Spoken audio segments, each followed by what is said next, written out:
साल 2021 आईपीओ बाजार के लिए ऐतिहासिक साल रहा है।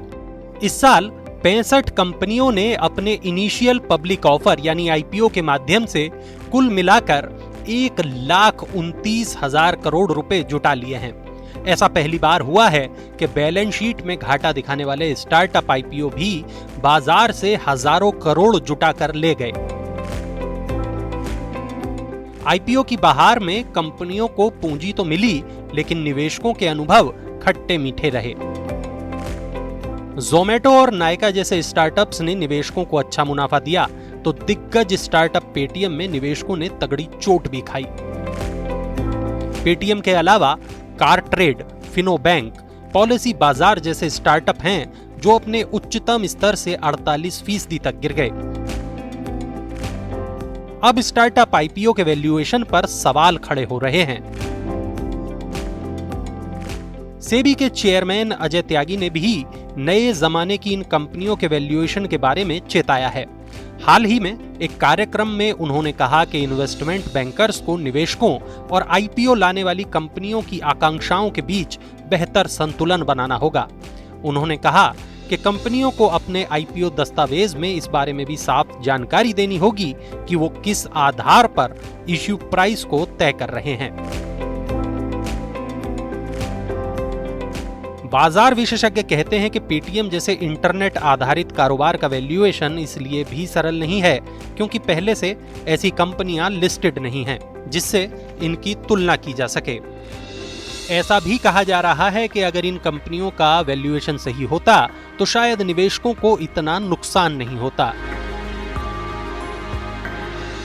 सेंट्रम कैपिटल लिमिटेड में पार्टनर इन्वेस्टमेंट बैंकिंग मृदुल मेहता ने बताया कि ज्यादातर स्टार्टअप के लिए कोई तुलनात्मक वैल्यूएशन उपलब्ध नहीं है। बाजार में नकदी है, इसलिए कंपनियां आईपीओ ला रही हैं और उन्हें रिस्पांस भी मिल रहा है।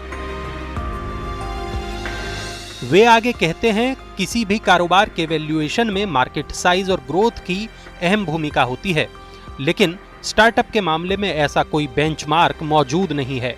उनका वैल्यूएशन केवल रेवेन्यू पर निर्भर है, प्रॉफिट आदि के पैरामीटर पर नहीं, इसलिए इनका वैल्यूएशन काफी महंगा होता है। स्टार्टअप आईपीओ तो आगे भी आने वाले हैं। ऐसे में निवेशकों के मन में पहला सवाल यही आता है कि आखिर वो करें तो क्या करें, स्टार्टअप के आईपीओ में निवेश करें या नहीं। इस पर मृदुल मेहता कहते हैं कि ज्यादातर आईपीओ में रिटेल यानी छोटे निवेशकों का हिस्सा 10% के आसपास ही रहा है, इसलिए छोटे निवेशकों ने संस्थागत निवेशकों को फॉलो किया है। तो आगे भी संस्थागत निवेशकों को फॉलो करना चाहिए, क्योंकि संस्थागत निवेशकों को ऐसी कंपनियों के बारे में बेहतर जानकारी होती है। आप अपने पोर्टफोलियो का एक छोटा हिस्सा इस पर लगा सकते हैं। मोतीलाल ओसवाल फाइनेंशियल सर्विसेज के चेयरमैन रामदेव अग्रवाल ने नए जमाने की इन कंपनियों को बिट्स बताया, यानी ऐसे कारोबार जो डिजिटल नेचर के हैं। उन्होंने कहा कि आगे चलकर नए जमाने की इन कंपनियों में अच्छा पैसा बन सकता है। उन्होंने पुरानी अर्थव्यवस्था वाली कंपनियों को एटम्स बिजनेस से जुड़ा बताया, यानी ऐसा कारोबार जिसमें फिजिकल मैटर की डीलिंग होती हो। उन्होंने कहा कि वैल्यू अब एटम्स से बिट्स कंपनियों की तरफ बढ़ेगी।